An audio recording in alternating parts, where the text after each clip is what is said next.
tema de esta mañana es Gedeón. Vamos a orar, por favor. Nuestro Padre Celestial, en esta mañana te suplicamos por los méritos de tu Hijo Jesucristo, que quieras tú bendecir tu palabra, que podamos ir aprendiendo de todos los soldados que hay en la Biblia, a entender que una de las mejores actitudes de un creyente es ser un soldado que pelea la buena batalla. Te rogamos que quieras tú ir despertando a cada hermano con esa conducta de soldado. Te rogamos, Señor, que podamos pelear la buena batalla, pelear por nuestra fe, pelear por nuestros matrimonios, pelear por nuestras familias, pelear por nuestros hijos, pelear por nuestra iglesia, pelear por el bien. Te rogamos que quieras enseñarnos a ser soldados que pelean por tu causa. Ayúdanos a aprender de la vida de Gedeón. Te lo rogamos, mis hermanos y yo, en Cristo Jesús. Amén. Hermanos, estamos entonces en esta serie del Hogar Cristiano y estamos hoy detenidos en un soldado que se llama Gedeón. Y yo espero que ahora en esta segunda parte de la serie que pudimos organizar, en la que primero vimos la armadura del cristiano, el yelmo, la coraza, la espada, el escudo, los zapatos, la oración, todas estas armas espirituales que nos ayudan a defendernos y a pelear por la buena batalla, podamos verlas ilustradas en cada uno de los soldados que hemos estado estudiando y que podamos ver a través de esta enseñanza que hay un soldado latente dentro de cada uno de nosotros. Hay un soldado dormido que tenemos que despertar. Hay un soldado que está capacitado y se llama el nuevo hombre. El viejo hombre le gusta pelear por lo malo. Pelea por una lista de tonterías, el viejo hombre, pero el nuevo hombre pelea por el bien. Lucha por su familia, lucha por su fe, lucha por su iglesia, lucha por su matrimonio, lucha por sus hijos, lucha por la extensión del evangelio, el nuevo hombre. El viejo hombre pelea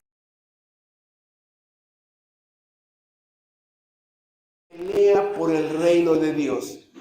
Y si tú eres regenerado, que a través de esta serie puedas ver que dentro de ti, en tu nuevo nacimiento, Dios puso un soldado que está allí despierto, que va a ser importante que ya lo despiertes y empieces a vestirte esa armadura para que puedas pelear la buena batalla. Escuchen, las victorias no llegan, las victorias se construyen. Sí, las victorias tenemos que trabajar en ellas, tenemos que planear, proyectar métodos, estrategias, una lista de cosas para llegar a conseguir una victoria. Una victoria contra mis pecados dominantes, hay que construirlo. Victoria sobre las tentaciones, victoria sobre las batallas para defender a mi familia. De tal manera, hermanos, que tenemos que construir esas victorias. Y no vamos a poder construir esas victorias con el viejo hombre. El viejo hombre no tiene parte en el reino de Dios. Nuestro viejo hombre estorba en el reino de Dios. El único que construye en su responsabilidad humana es el nuevo hombre. Por ejemplo, vimos a Abraham, un hombre que va en el desierto, que tiene siervos ahí. ¿De dónde salió su capacidad militar para enfrentarse con 4 reyes que habían vencido a 5 reyes? y vencer a esos 4 reyes, ya ustedes lo vieron, ¿no? Y vencer a 4 reyes, rescatar a Lot, a su familia, porque fue el día que Abraham conoció a la esposa de Lot y a sus hijas, ¿no? Y llevárselas. ¿De dónde? Bueno, hermanos, vamos a poder ver que el soldado cristiano, que es el nuevo hombre, saca un valor de un punto específico donde lo vamos a ver en Abraham, ya lo vimos, en Eleazar, que ya se vio en la semana pasada, y hoy lo vamos a ver en Gedeón. ¿De dónde sale lo valiente de un ser humano? Porque lo vamos a ver hoy un poco más, ¿no? Estoy dando una introducción, todavía no entro al tema. ¿De dónde sale el valor para hacer eso? Bueno, hermanos, hay muchos que son valientes para romper una nariz, ya ves que son broncudos, que saca la pistola y la machete, el bat, lo que no, y le destrozan el coche a otro coche, y alguien dice, wow, qué valiente. Bueno, la Biblia, el proverbio dice, qué imprudente. Una sola gota que le saques de sangre a alguien que tú golpes, te puede hacer una demanda millonaria, porque hasta te puede acusar de intento de homicidio si tú le sacas una sola gota de sangre. ¿A qué me refiero? Que hay mucha gente que es muy valiente para los trompones, ¿no? Pero para resolver problemas familiares, domésticos, con los hijos, con la esposa, somos cobardes. No todos los que son valientes para las cosas importantes. Y hay personas que posiblemente sean cobardes para enfrentarse a un hombre extraño en la calle, pero es valiente para resolver los problemas importantes de su vida.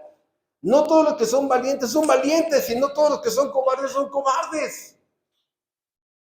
De tal manera que aquí la pregunta que vamos a ver, Abraham, ¿de dónde sacó la valentía y sus siervos para enfrentarse a 4 reyes que habían vencido a 5? Valor y valentía. ¿De dónde?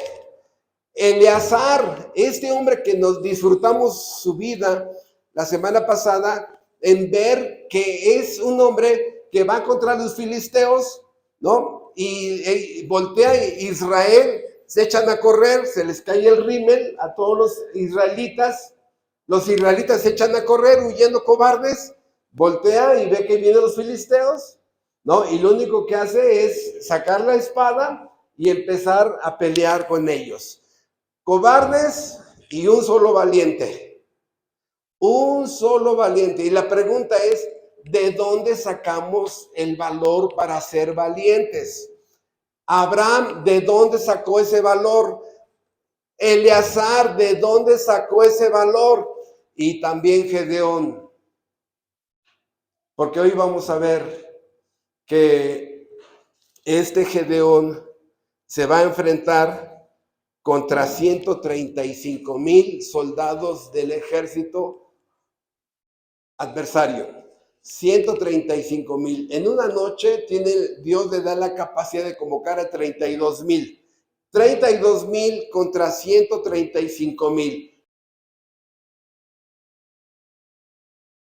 4 de los madianitas contra un israelita.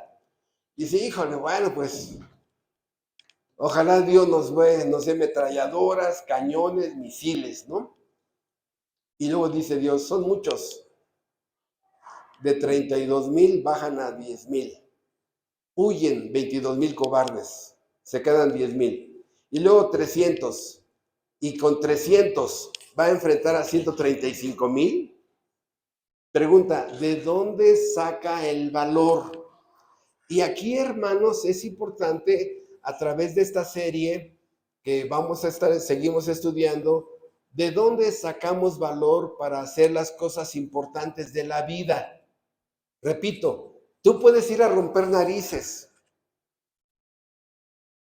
Lo más seguro es que termines en el bote si te agarran. Eso es imprudencia, porque dice Proverbios que hay honra en pasar por alto la ofensa. Así lo dice Proverbios, ¿no? ¿Dan ganas de bajarse? Sí, sí, yo reconozco que dan ganas, ¿no? Pero dice, es más honroso pasar la ofensa. De tal manera, hermanos, que aquí, repito, el valor de resolver los problemas importantes de la vida. Y para no darle tanta vuelta, es que la valentía que vamos a ver en estos hombres, esa firme determinación de enfrentarme ante situaciones peligrosas, adversas y difíciles, proviene de mi fe en la promesa de Dios. Dios le había dicho a Abraham, serás de bendición, al que te bendijere lo bendeciré, y al que te maldijere lo maldeciré. Yo estaré contigo donde quiera que vayas. Eleazar, estoy convencido que ese día, cuando en ese momento ve a los cobardes irse y voltea y ve que vienen los filisteos y saca su espada contra, o sea, uno contra todos ellos. Bueno, hermanos, acostúmbrate, porque los valientes generalmente pelean solos. Sí, generalmente los valientes pelean solos. Y en ese momento saca la espada. ¿Qué fue lo que le dio valor? La promesa, no temas ni desmayes, yo Jehová tu Dios estaré contigo donde quiera que vayas, ¿sí? No se apartará de tu vida este libro de la ley, sino que meditarás de día y de noche y harás conforme a todo lo que en él está escrito.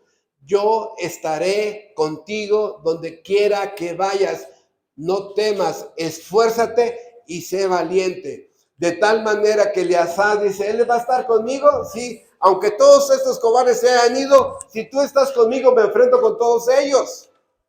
Abraham, me enfrento con los 4 reyes. Y Gedeón, es una fe, es la fuerza de la fe. Es la fuerza del coraje de enfrentarte ante las situaciones verdaderamente difíciles de la vida.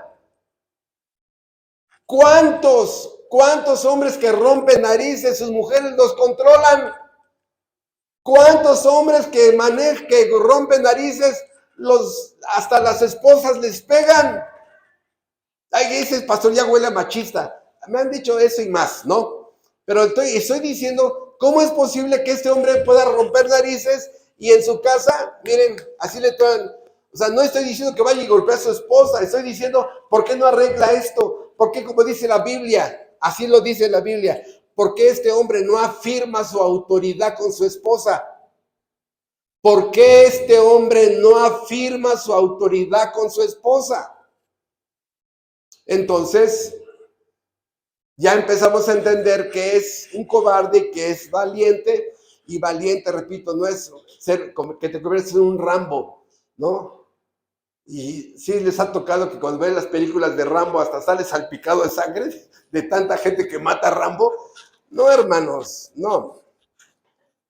Y así empiezan a crecer los principales problemas de la vida en alguien que es medroso. Por eso ya ahorita, antes de empezar el sermón, ya leímos Efesios 6 y Jueces capítulo 6. Entonces, esto que estamos viendo aquí es la historia de un hombre, como ya lo vimos, que va a ser usado por Dios para rescatar a Israel de los madianitas. Déjenme meto la historia en el contexto histórico. Sí, es importante entender el contexto histórico de esta historia, porque es lo que nos va a ayudar a entender toda esta película. La primera, déjenme borro aquí esto. La historia de Jueces es una historia de mucha anarquía. ¿Sí? En todo el libro de Jueces se repite 4 veces una frase muy triste. Ahorita lo leemos, ¿sí? Déjenme nada más terminar eso. Y es que cuando no había rey en Israel, cada uno hacía lo que bien le parecía. Esa es la tragedia que rige en toda la anarquía que hay en el libro de Jueces. Pero esto está generado por un contexto histórico en la nación. Vean ustedes, ¿no? Desde el capítulo 1 de Jueces, el pueblo de Israel se había metido en problemas graves con Dios. En el capítulo 1 de Jueces, ellos habían tenido que poseer la tierra prometida y expulsar a los moradores de esa tierra para apropiarse de la tierra prometida. Entonces, hagan de cuenta que esta es la tierra prometida, la dividimos en 12 partes, ¿sí? 2, 4, 6, aquí están 12 partes. Y esta le tocó a cierta tribu, y aquí a estas personas no las echaron, no las expulsaron a la tierra prometida. Esta otra tribu aquí dejó gente. Esta otra tribu aquí dejó pobladores impíos, paganos, con idolatría, y así. Entonces, el pueblo nada más obedeció a la mitad, media obediencia. Y hemos dicho que media obediencia es igual a desobediencia.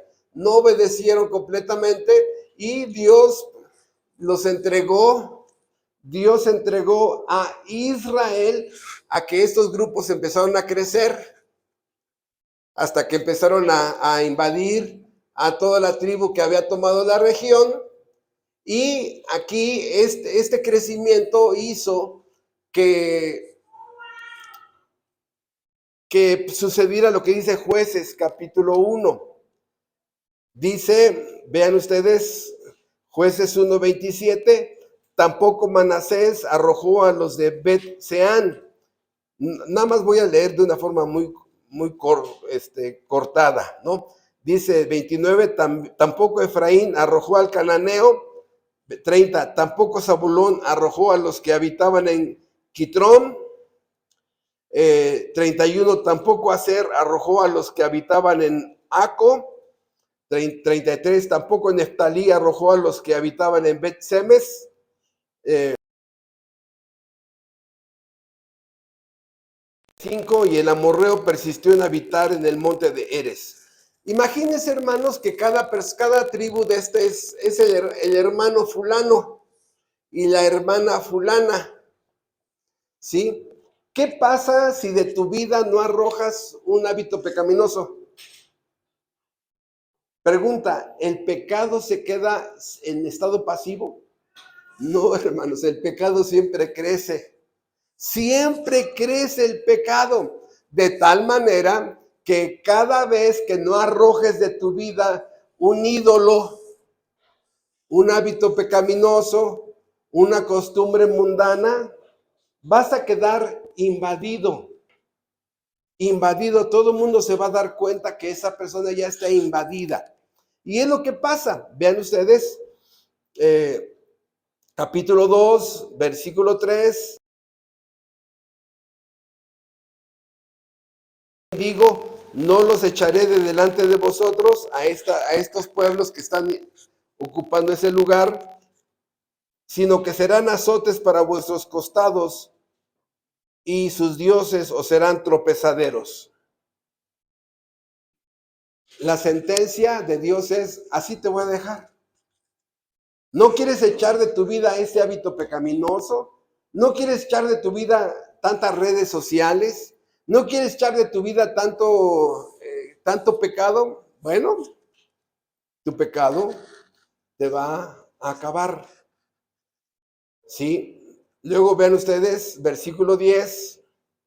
Y toda aquella generación también fue reunida a sus padres, murieron. Y se levantó después de ellos otra generación que no conocía a Jehová, ni la obra que él había hecho por Israel. ¿Qué? Los papás no transmitieron a sus hijos la enseñanza de Dios. Bueno, tú velo, ¿cuántos papás respetan tanto a sus hijos que viven en casa? Los que se casaron ya son harina de otro costal. Tantos papás que respetan tanto a sus hijos que viven en casa, que no quieren estudiar la Biblia, que no quieren ir a la iglesia, ¿no? Y crecen sin el conocimiento de Dios. Bueno, ya lo vas a pagar en su momento. Cuando veas la tragedia, de que cómo empieza a crecer el pecado en tu hijo, en tu hija, cómo empieza a crecer y cómo el pecado los va a empezar a destruir. Entonces, esta generación crece sin Dios, crecen en las tinieblas. Y dice, versículo 11, ¿cuál es el efecto de esta generación que crece sin Dios? Versículo 11, después los hijos de Israel hicieron lo malo ante los ojos de Jehová y sirvieron a los Baales. La idolatría. ¿Cómo crees? Los hijos de los israelitas idólatras sirviendo a los Baales. En lugar de la Biblia tenían ahí altares a divinidades. Pero versículo 12, vean ustedes lo cruel. Dejaron a Jehová, el Dios de sus padres, que los había sacado de la tierra de Egipto, y se fueron tras otros dioses, los dioses de los pueblos que estaban en sus alrededores, a los cuales adoraron y provocaron a ira a Jehová. 13. Y dejaron a Jehová. Hay un divorcio de esta generación con Dios, y dejaron a Jehová y adoraron a Baal y a Astarot. ¿Qué hizo Dios? Bueno, Dios necesita reaccionar, no es un espectador, Dios no es una cámara de seguridad que nada más ve, no, Dios es una persona que va a reaccionar. Y ve cómo reacciona Dios.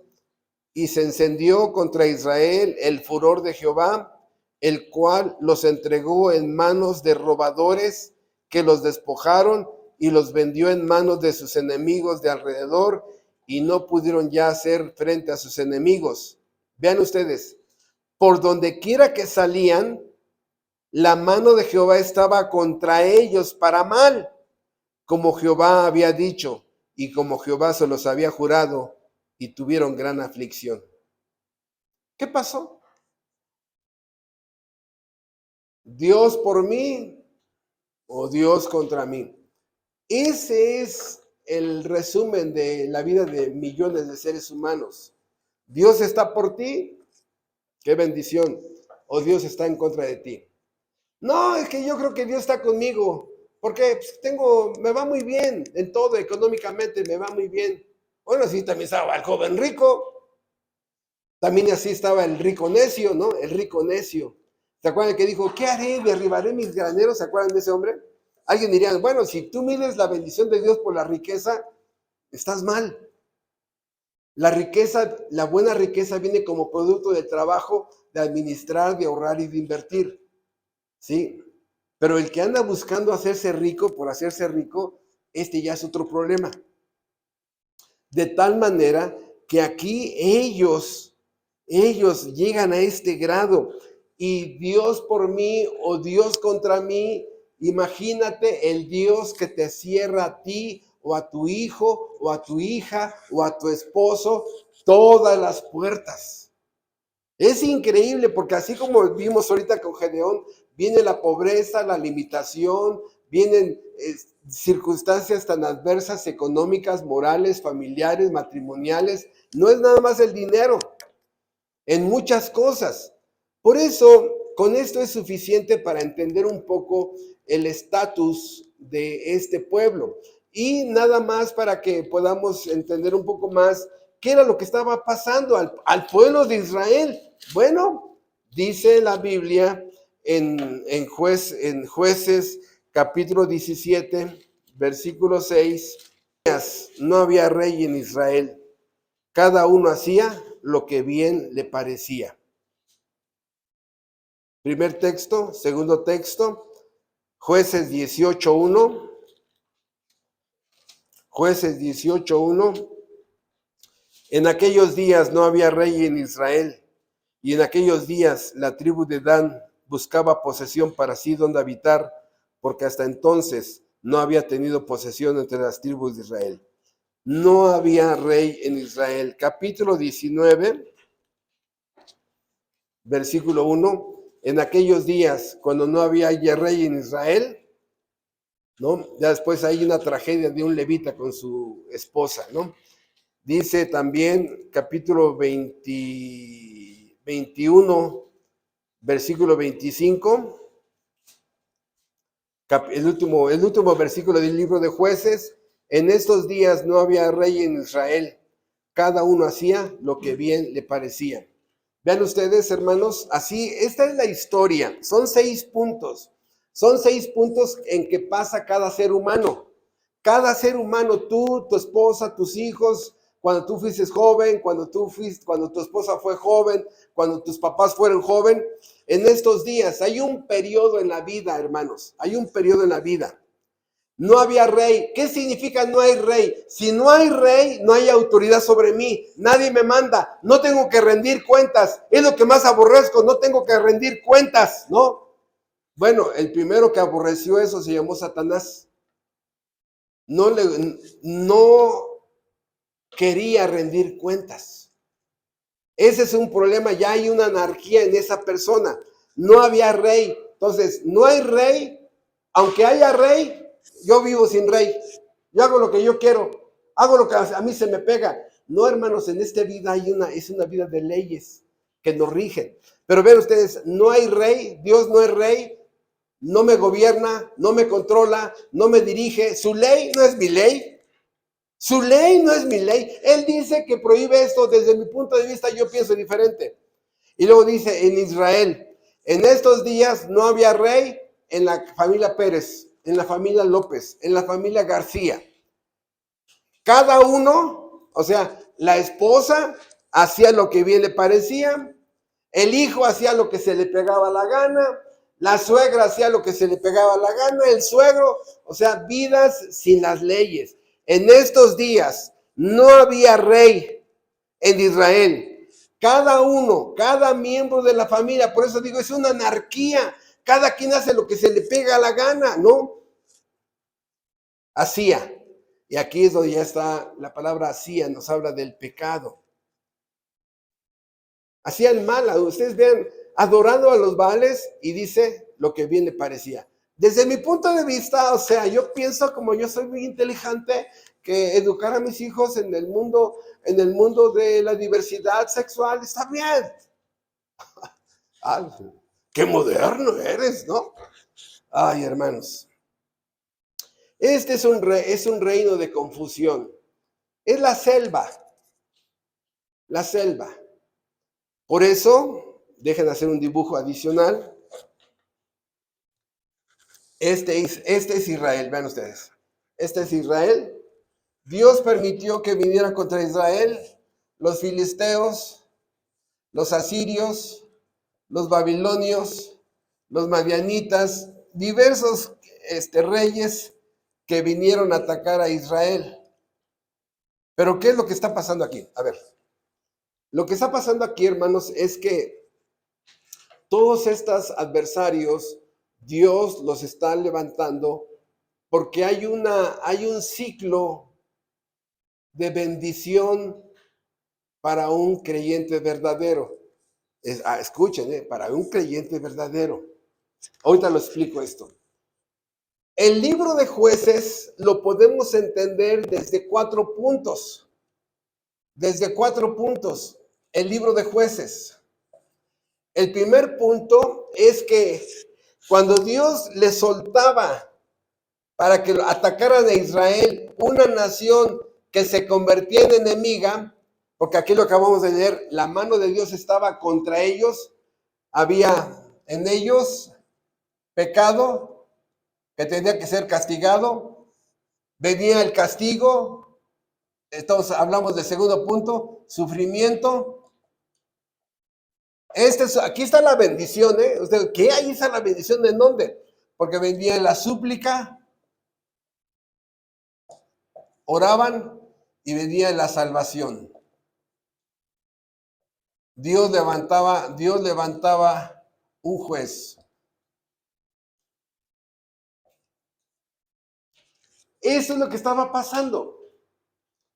Israel pecaba, se levantaba un sufrimiento contra ellos, porque era una nación que iba a producir pobreza, ¿sí? devastación. Aquí vamos a dejar estas dos palabras para no extender el punto. ¿Sí? Había pobreza y devastación, y la pobreza no siempre es económica. Por ejemplo, ¿cuál es el estilo de vida de una persona que tiene pobreza moral? ¿Cuál es el estilo de vida de una persona que tiene pobreza moral? Es inmoral. Y aplaude el pecado, ¿no? Y aplaude el mal. ¿Qué pasa si hay una pobreza familiar? El papá no funge en su rol de papá, la mamá no realiza su papel de mamá, los hijos, ¿no? Un desastre, pobreza familiar, pobreza matrimonial. La esposa lo tiene que estar arreando para que cumpla sus funciones como esposo, o el esposo tiene que estar arreando a la esposa para que cumpla sus funciones como esposa. Pobreza matrimonial, pobreza espiritual. Ni siquiera se conocen los 10 mandamientos, ni le preguntas de la divinidad de Cristo, ni siquiera te puede demostrar la divinidad de Cristo. Pobreza espiritual. No conoce a Dios, no teme a Dios, no vive en el centro de su voluntad. Por eso la pobreza no siempre es económica. Entonces Israel estaba en un estado de pobreza y eso produce una devastación. Ustedes pueden ver la degradación en la que viven ya miles de familias mexicanas, una degradación. En muchos ha desaparecido el matrimonio, en muchos ha desaparecido la vergüenza, el pudor, la dignidad, el honor de un hombre ya no lo conocen, el honor de una mujer ya no lo conocen, y ahora las mujeres paganas, cuando ven a una mujer con honor, ay, sangrona, ay, sí se cree, ay, ay, y empiezan a atacar, o a un hombre con honor, ay, es que, no, empiezan a atacarlo, porque ya es escaso todo esto. Entonces, ¿qué es lo que estoy diciendo? Matrimonios devastados, viven juntos por costumbre, matrimonios rancios, cero comunicación, cero amor, cero todo, devastación. Esto es lo que produce el pecado en crecimiento por no haber arrojado a los enemigos de la tierra prometida. Estoy resumiendo muchas horas de estudio y todavía no entro a Gedeón. Pero entendiendo esto, nos vamos rápido con Gedeón. Por eso, aquí, ¿qué había pasado con Gedeón? Bueno, Dios había levantado, en este caso, los madianitas, una tribu que se había vuelto enemiga de Israel, y los madianitas ya habían hecho estrago contra Israel. Pobreza, devastación. Dice que habían hecho cuevas, cavernas y lugares fortificados para defenderse de la invasión de los madianitas. De hecho, cuando el ángel de Jehová viene con Gedeón, está trillando el trigo, ¿no? Cuando frotas a un trigo con otro trigo para que se le caiga la cáscara, ¿no? Está ahí trillando el trigo para esconderlo, porque estos vienen a destruir, ¿no? ¿Cuáles son los madianitas en esta época? Bueno, cualquier amigo inmoral, malas compañías, malas diversiones, una influencia de televisión, muchas páginas de internet, son los madianitas que vienen a tragarse la mente de tus hijos y de tus hijas. Y hay hijos o hijas que están en un estado tan avanzado de descomposición que tú mismo como su padre o su madre dices, prácticamente ya la declaro perdida a esta persona. Es un daño tan avanzado en esa persona que dices, solamente un milagro me puede devolver a mi hijo o a mi hija. Entonces, los madianitas, ¿no? Asolaban, pobreza, devastaban, destruían los frutos, se robaban ganado, ovejas, bueyes, asnos, se llevaban frutos o los destruían. Cualquiera de las dos cosas. El chiste era pegarle.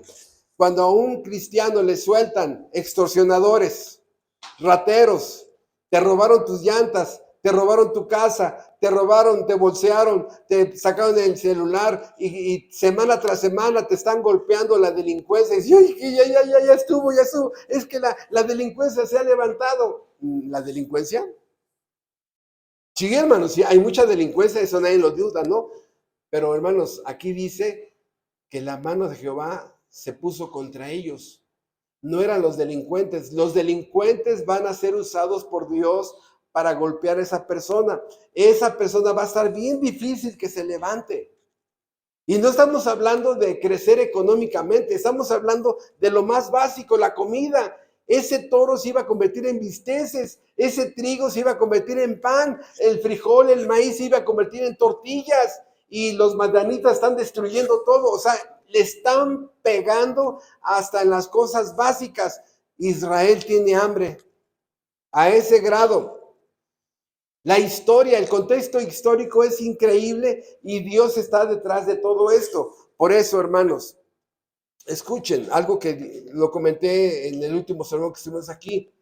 La Biblia enseña que desde un día antes, Dios está preparando a toda la gente que te va a hacer daño mañana. Desde un día antes, Dios está preparando a toda la gente que me va a hacer daño a mí mañana. Y desde un día antes, Dios está impidiendo que ese alguien que me iba a hacer daño no me lo haga. La providencia no actúa al momento. Esos secuestradores que fueron contra fulano, contra sultano, fueron preparados como juicio contra esa persona días antes por la providencia. El Dios que bendice y que juzga a los seres humanos, repito, Dios está preparando su providencia con días de anticipación a los madianitas contra ese israelita. No surgen así, pero también Dios está protegiendo desde tiempo antes para que esta gente malvada no te haga daño como podría hacértelo. Si es que vives en el centro de su voluntad. Si tú no vives en el centro de tu voluntad, hay un mal que se está cocinando contra cada rebelde, desobediente y obstinado. Hay un mal. ¿Y cuál es el peor mal que Dios puede hacer contra un ser humano? Dejarte en un estado inconverso. ¿Habrá algún peor mal que ese? Que Dios no haga nada en tu vida. Que Dios no haga nada en tu hijo, en tu hija, en tu cónyuge. Que vayan a la perdición. Hay un mal que se prepara todos los días para que se aplique en días después, juzgando a personas. Gracias a Dios, también hay una providencia que está preparando todo para que ese tráiler que va a ir atrás de mí mañana, en esta semana vamos a Michoacán, regresamos a Puebla, y Dios a ese tráiler que se iba a quedar sin frenos atrás de mí, Dios despierta al chofer para decir, mételo al taller, ¿no? Y va a ir atrás de mí o atrás de ti y no te va a matar. La providencia estuvo preparando madianitas, babilonios, asirios, filisteos. Ahora, ¿en qué momento encontramos a Gedeón? Ya, repito, los que escuchen esta grabación van a decir, oye, ese pastor ni siquiera ha leído la Biblia. Es que ya la leímos antes del sermón, ¿no? Entonces, vean ustedes capítulo 6, versículo 1. Los hijos de Israel hicieron lo malo ante los ojos de Jehová y Jehová los entregó en manos de Madián por 7 años. Mira cuánto tiempo Dios juzga a una persona, ¿no? Hicieron lo malo. ¿Ahí está el pecado? Sí. ¿Y qué sigue? Sufrimiento. Y dice, ¿en qué consistió el sufrimiento? Versículo 2, y la mano de Madián prevaleció contra Israel, Y los hijos de Israel, por causa de los madianitas, se hicieron cuevas en los montes y cavernas y lugares fortificados. Pues sucedía que cuando Israel había sembrado, subían los madianitas y amalecitas, y los hijos del oriente contra ellos subían y los atacaban, y acampando contra ellos destruían los frutos de la tierra hasta llegar a Gaza, y no dejaron que comer en Israel ni ovejas, ni bueyes, ni asnos, porque subían ellos y sus ganados y venían con sus tiendas en grande multitud como langostas. Ellos y sus camellos eran innumerables, así venían a la tierra para devastarla. De este modo empobrecía a Israel en gran manera por causa de Madián, y los hijos de Israel clamaron a Jehová. Entonces, aquí está el pecado, hicieron lo malo, el sufrimiento, Dios usando a los madianitas para castigar a esas personas, y la súplica. Esta súplica es provocada por Dios, ¿eh? No crean que digas, bueno, Israel clamó a Dios. No, hermanos. A veces el sufrimiento es una bendición, porque sin ese sufrimiento, esta oración no sería de la misma calidad. Dios permite el sufrimiento para que el sufrimiento produzca en nuestras vidas la súplica. Pero la pregunta es, ¿de qué forma había pecado Israel contra Dios? Bueno, antes de empezar el sermón, leímos todo el capítulo 6 y vimos que el papá de Gedeón tenía un mega altar en su casa a Baal y a Astoret. A ver, ¿cómo? La idolatría familiar en la casa de un israelita, sí. Adorando a un Dios falso, habían fabricado un ídolo, ¿no? Sí. En lugar de que se le diera la adoración a Dios, adoraban las redes sociales, adoraban el sexo ilícito, adoraban la fama, el poder, la riqueza, una lista de cosas donde el ser humano vuelve ídolos a las cosas legítimas. Mi esposa puede ser mi ídolo, mi hijo puede ser mi ídolo, no, mi trabajo puede ser mi ídolo, una lista de cosas o personas ídolos. Entonces, en este caso, el papá de Gedeón era el principal causante del juicio a la casa de la familia de Gedeón. ¿Qué hizo Gedeón? No, pues es que mi papá, no, pues ahí sí no me puedo meter, ¿no? No, pues ¿cómo crees? ¿No? ¿Qué hizo Gedeón? Bueno, yo creo que en la noche vio que su papá todavía fue a despedirse de su ídolo, ¿no? ¿No? Se fue a dormir y en la noche dice, agarró, lo llevó y luego otro ídolo que estaba allí lo rompe en madera y lo quema. Y lo quema. ¿Cómo se hubiera puesto la mamá? ¿Cómo le haces eso a tu papi? ¿Cómo eres, no? O los hermanos, ¿qué pasó, carnal? ¿Por qué le haces eso a mi papá, no? Bueno, aquí, hermano, cada Gedeón de ustedes se va a tener que enfrentar a eso. Cada cristiano que es regenerado, cada cristiano que es puesto en una familia, se va a enfrentar con los ídolos de tus papás, con los ídolos de tu cuñada, de tu cuñado, de tu nuera, de tu yerno. Tenemos que enfrentarnos con todos esos ídolos. ¿Y sabes qué? ¿Sabes qué, hijo? En tu casa adora a tu quien quieres, pero en mi casa no. Ahí es donde tienes que hacer respetar, ¿no? A tu casa. Y aquí es donde dice limpiar tu casa de ídolos. Aunque no me lo creas, hay familias completas viendo pornografía. Papá, hijos, hijas, la nuera, el yerno viendo pornografía. Ay, el pastor. Eso y más, hermanos. Entonces, eso fue lo que le costó. ¿Se dan cuenta? Toda la sociedad de ahí, vecinos se dan cuenta y dicen, no, se enardecieron. Preguntan, este coraje, esta furia que tuvieron los israelitas por haber destruido Gedeón, el ídolo, pregunta, ¿hasta dónde estaba la idolatría de esta sociedad? ¿Enardecerse por destruir un ídolo? Por favor, Estaba metida hasta el tuétano la idolatría en ellos. ¿Era justo que Dios derramara su ira? Sí, hermanos. Cada ser humano en este mundo, idólatra, así va a ser tratado. ¿O no lo estás viendo con tus familiares? ¿Duele? Sí, sí duele. Son familiares. Pero construyeron esta situación. Por eso, aquí vemos a Gedeón, ¿no?, siendo usado.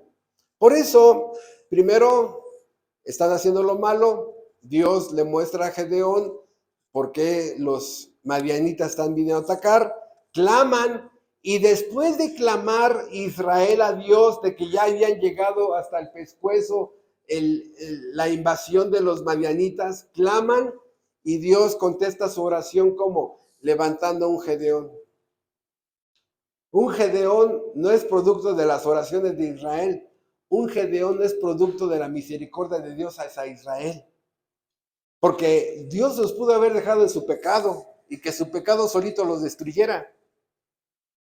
El pecado solito destruye a un ser humano, pero permite el sufrimiento para que supliquen y Dios actúe con salvación.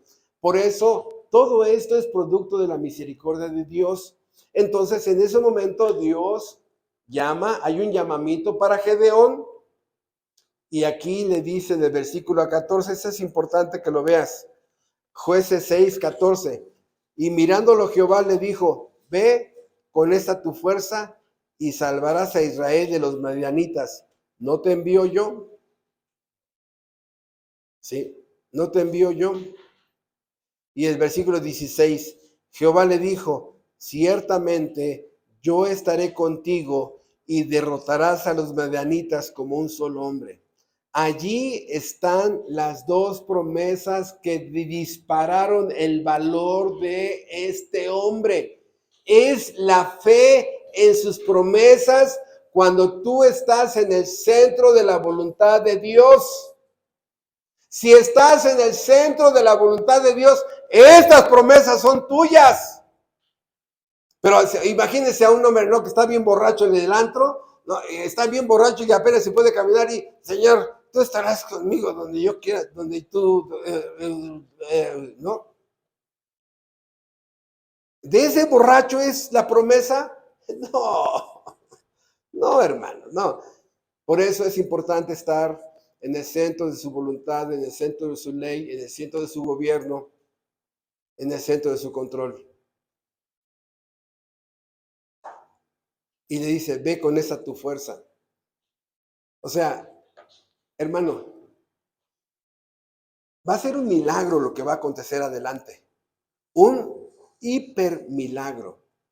Y en ese momento, a ver, Señor, ahorita me meto al gimnasio y vas a ver, y voy a tomar clases de esgrima, y voy a sacarle filo a mi espada, y voy a llamar a Rambo, a Schwarzenegger, a Jackie Chan, y a todos ellos, y no, hombre, ¿cómo les va a ir?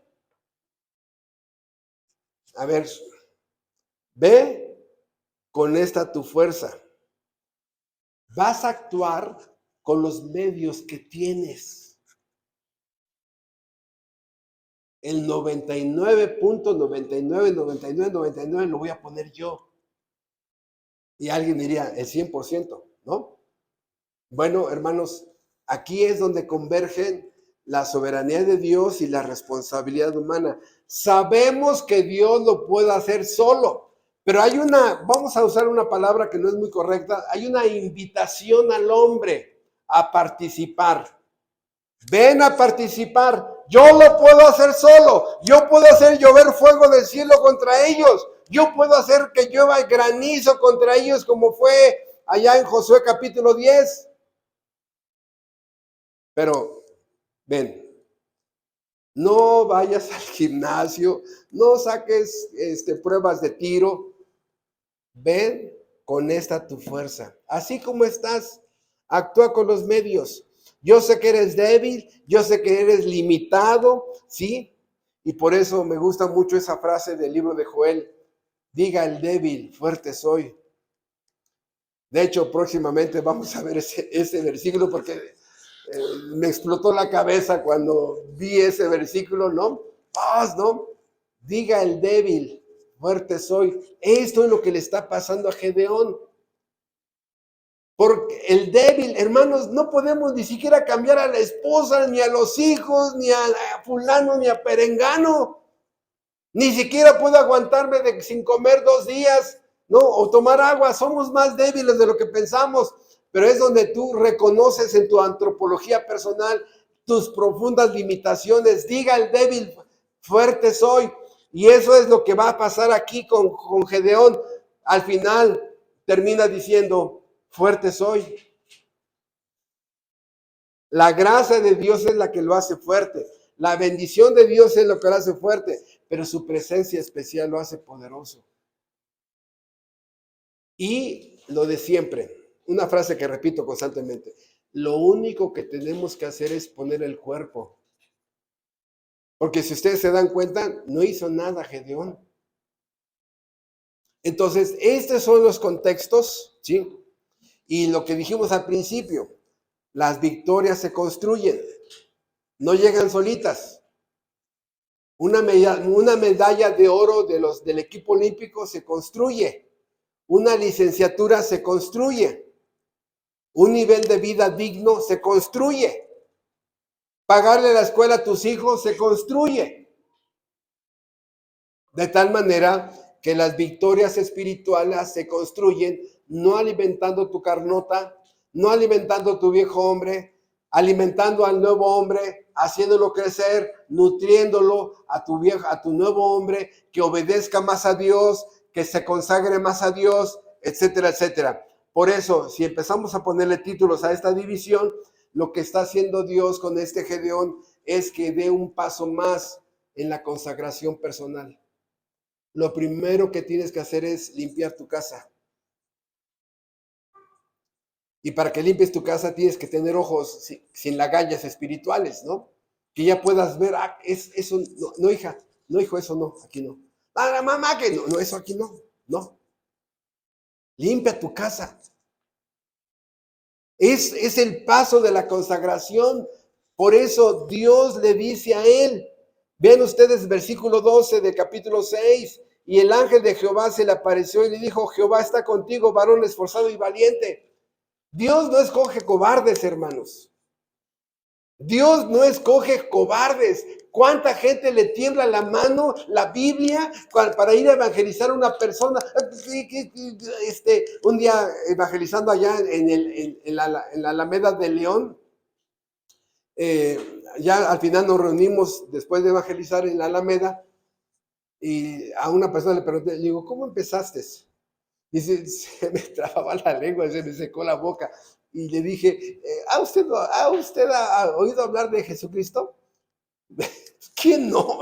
¿Quién? Pero, o sea, al momento de subir a un púlpito, de abrir una Biblia, de predicar el Evangelio, de defender una verdad sagrada, hermanos, ahí es donde se necesita valor. Por eso, romper una nariz y mandar al hospital a personas, eso es acto imprudente en esta época donde las leyes están más fuertes.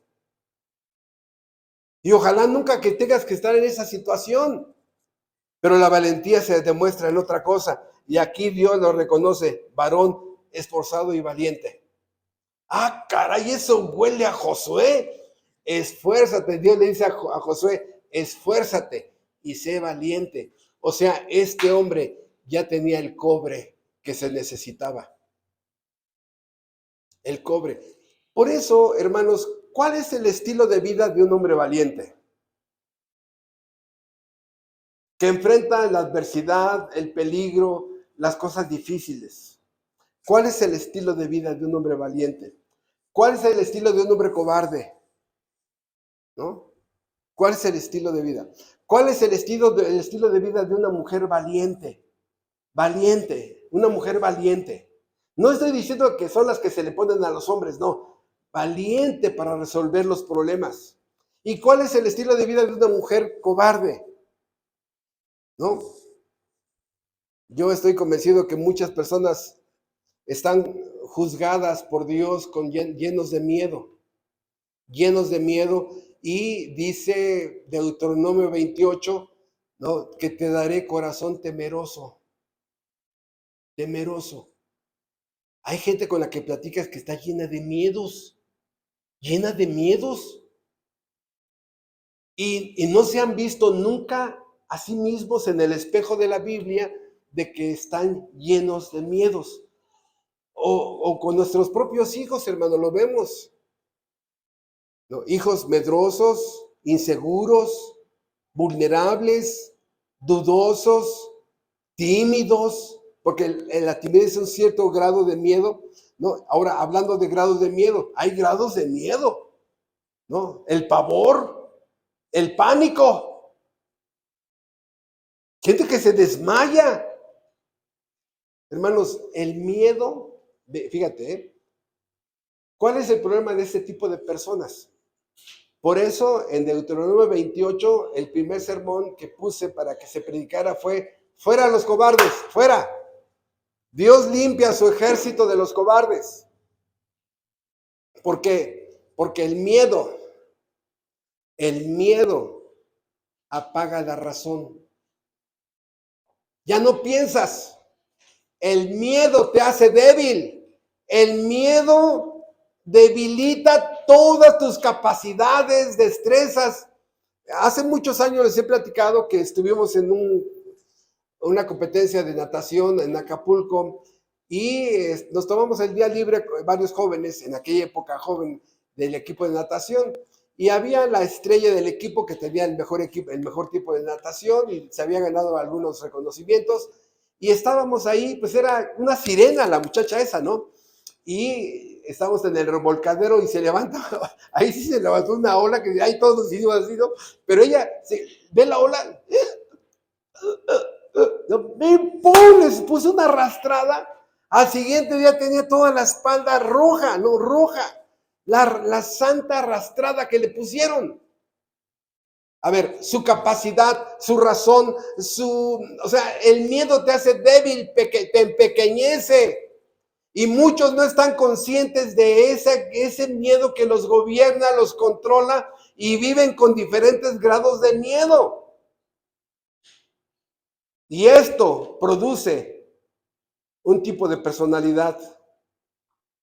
Y más si es un jefe de familia, ¿no? Donde el papá, el esposo es el principal miedoso. No, por favor. O la mamá es la principal miedosa. No, híjoles. O cuando un papá valiente tiene un hijo miedoso. Ay. Por eso, estos estilos de vida producen estas formas de ver el miedo, ¿no? Producen estilos de vida. Ahora pregunta, ¿el valiente no tiene miedo? Es una pregunta interesante. Bueno, la respuesta es muy sencilla. El valiente sí tiene miedo, pero controla el miedo. No se deja gobernar por el miedo. ¿Da miedo? Sí, da miedo. Voy a tomar una decisión familiar, económica, social, espiritual. Da miedo.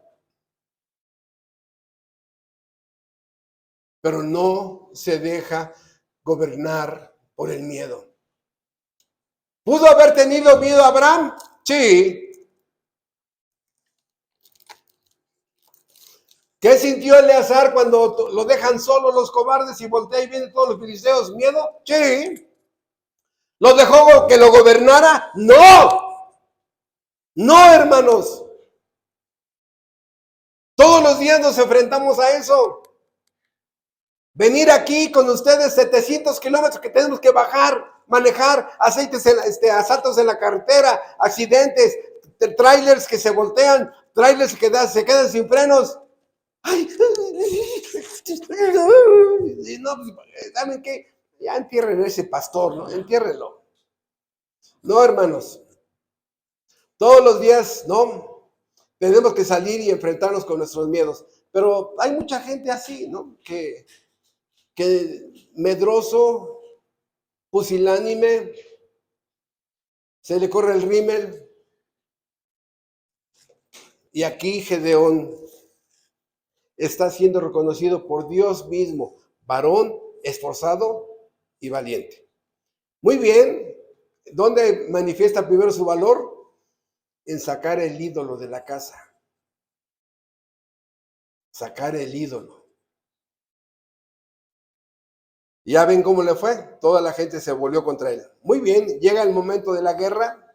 Ya con toda esta información ya nos vamos más rápido. Va a decir, ay, si se tardó tanto tiempo en un capítulo, ahora con lo que falta, no, ya va a ser más rápido. Porque Dios, cuando toca el cuerno, se juntan 32,000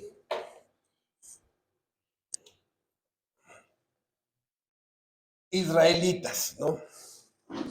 Se juntan 32,000 para apoyar este enfrentamiento que va a tener Israel.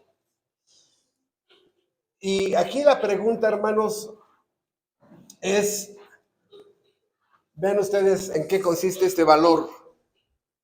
¿En qué consiste este valor? Es muy sencillo. Que con 32,000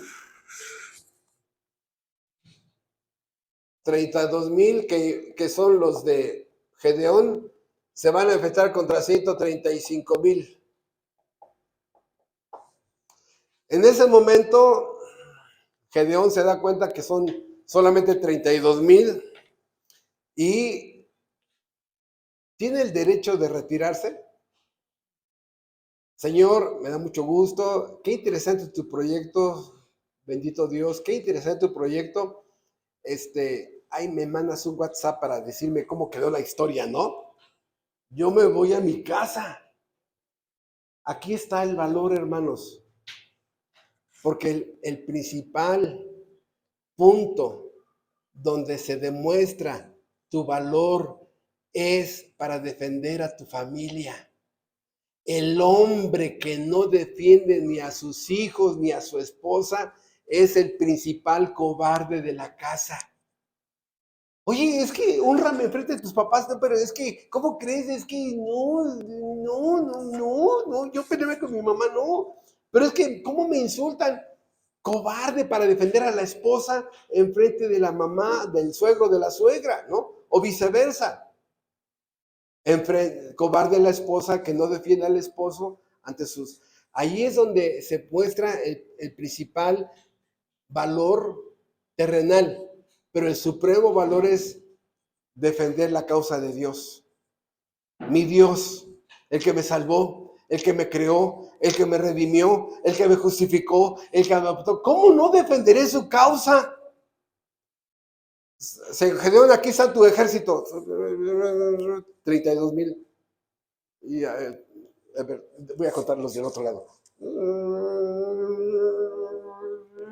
135,000. ¿Y qué dijo Gedeón? ¿Se le corrió el rímel? No, hermanos. Fíjense, una declaración de un soldado. Cuando le preguntaron a un soldado, ¿qué de veras odias tanto a esa gente que vas con tu metralladora para matarlos? ¿Odias tanto al ejército enemigo? No, dice, no, ¿cómo crees? Pero vas con tu ametralladora diciendo, no, ellos no me hicieron nada. Lo que estoy haciendo es atacarlos a ellos para defender a los que están detrás de mí. Los que están detrás de mí son los que me interesan. Ellos reciben órdenes y si no los paro van a lastimar a mis seres amados. Aquí es donde en primer lugar se muestra el valor para defender a mis seres amados, a mis hijos, a mi esposa, a tus seres amados. Pero si ni allí nos muestras el amor, no. De verdad, hermanos, conocemos a mucha gente que el esposo no defiende a la esposa no defiende al esposo, los padres no defienden a los hijos. Ahí está el valor. Por eso él se iba a enfrentar a estos 135,000, porque defendía a su familia. Los que están detrás de mí son los que me interesan. Y tengo que enfrentarme con ellos porque si no los freno, van a acabar con mi familia. Este es el corazón del soldado, hermanos. Este es el corazón del soldado. A lo mejor por eso tu familia está como está. No has hecho nada por tu familia. No has defendido a tu familia. No has defendido a tu esposa. No has honrado a tu esposa. No has honrado a tu esposo. Yo no sé, ¿verdad? No sé. Cada matrimonio es una historia. Pero hermanos, aquí empieza el valor. Y Dios le dice, a ver, son muchos.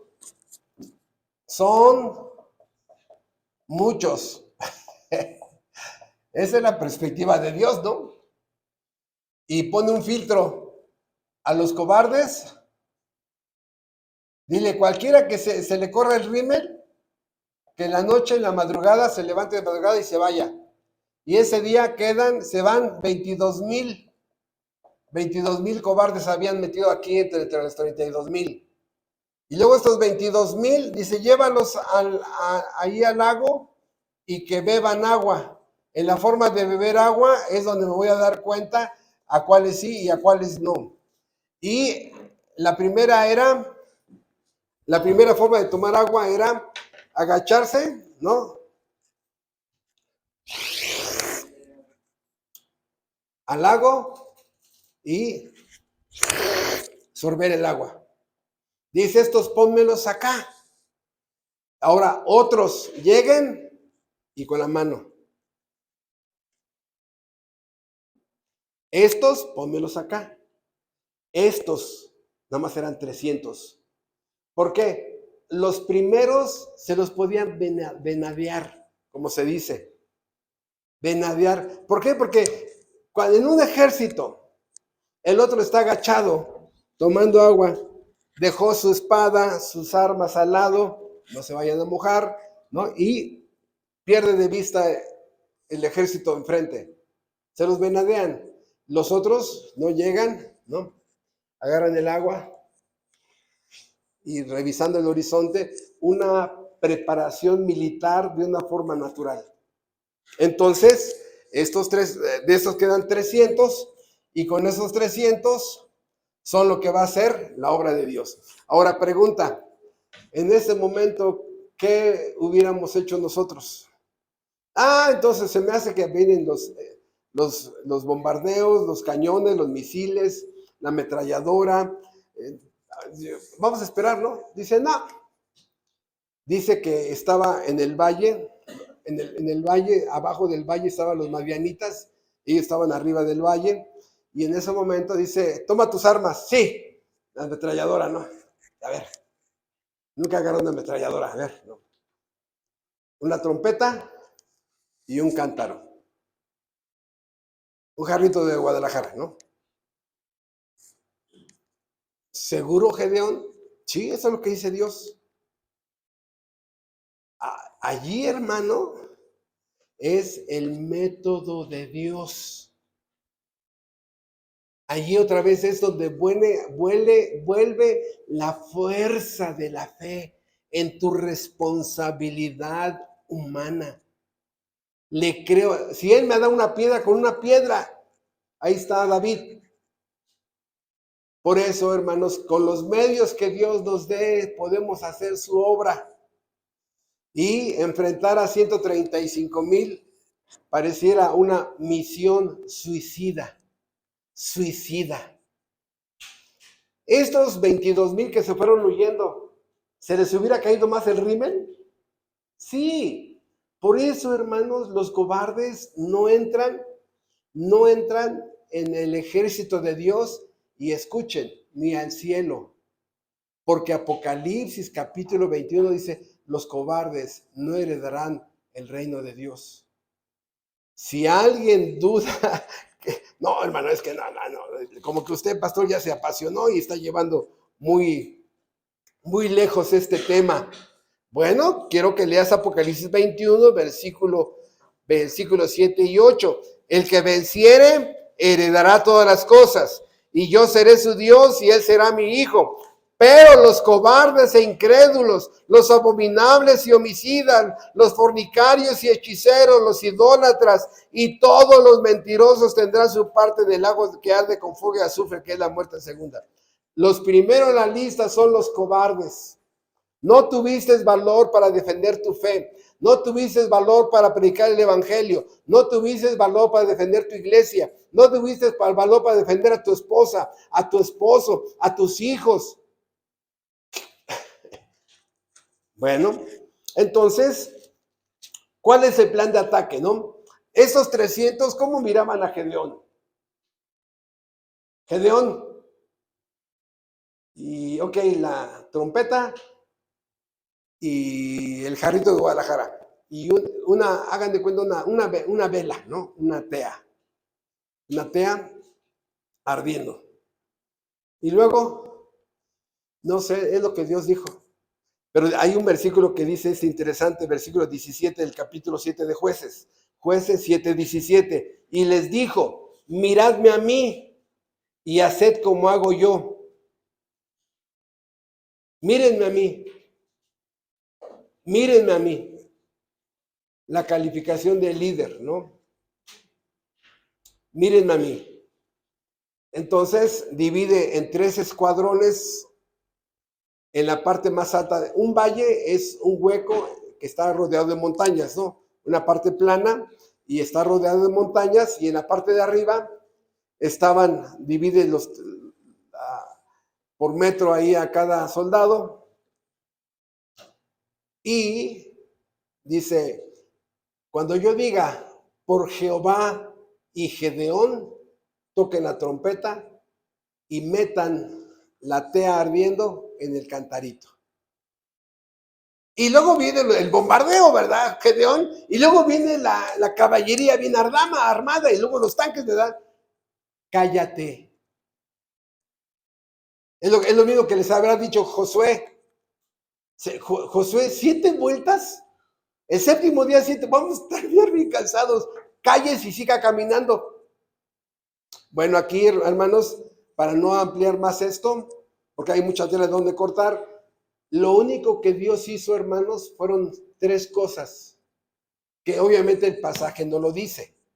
Número 1, Dios amplificó, le subió el volumen. Aquí nos puede ayudar Héctor muy bien a entender esto. Cuando le subes el volumen a todas las bocinas, ¿no? Dios, ahora a esto, conéctalo a un micrófono y súbele todo el volumen. Amplificar el volumen. Y luego la tea, esta como vela, ¿no? Adentro del cántaro, amplió la luminiscencia, de tal manera que en el valle el pueblo dijo, son muchos, un resplandor. Y luego subiéndole el volumen de las trompetas, ellos en ese momento les dio un ataque de pánico. Dios produce muchas veces en la Biblia ataques de pánico en las personas. Y Dios lo produjo aquí. Por eso dice, bueno, ¿qué pasó aquí? ¿Por qué? Pues con su trompetita y su jarrito de Guadalajara. Es lo que hace, hermanos. Tú obedece instrucciones. Los soldados no discuten. Los soldados obedecen las órdenes. Por eso los encuartelan. No, los soldados no discuten las órdenes. No, es que, mira, señor, desde mi punto de vista sería mejor que llamáramos a Héctor y trajera los amplificadores, y ese mismo amplificador tú lo amplificas más, y aparte traemos reflectores de los que ha traído Felipe, y les ponemos de 1000 watts. Y cállate, obedece. Los soldados no discuten, hermanos. No discuten. Y más si viene la orden del Supremo General de las Fuerzas Armadas Celestiales. Y Gedeón lo supo. ¿En dónde estuvo la victoria? Hermanos, por eso siempre se contrasta la vida de Gedeón, porque era de la familia más pobre, de la más numerosa, y era el menor. Y luego como que dudoso. Ay, Señor, si todo se moja y el vellón no se moja, dame una muestra, ¿no? Y luego ahora al revés. Y ¿no? Bueno, vean ustedes, ¿no? Gedeón, un hombre débil, pero valiente. Ojalá y esto acomode tu concepto de valiente y de cobarde. Gedeón, un hombre débil, pero valiente. Sansón, un hombre fuerte, pero débil. Lo manejaban las mujeres. Era el juguete de mujeres. La fuerza no está en el cuerpo físico, hermanos. Está en el coraje de la voluntad humana de someterse a la voluntad de Dios. Otra vez, si no tienes una voluntad fortalecida y tu voluntad no tiene el coraje de someterte a Dios, eres la señorita de la casa.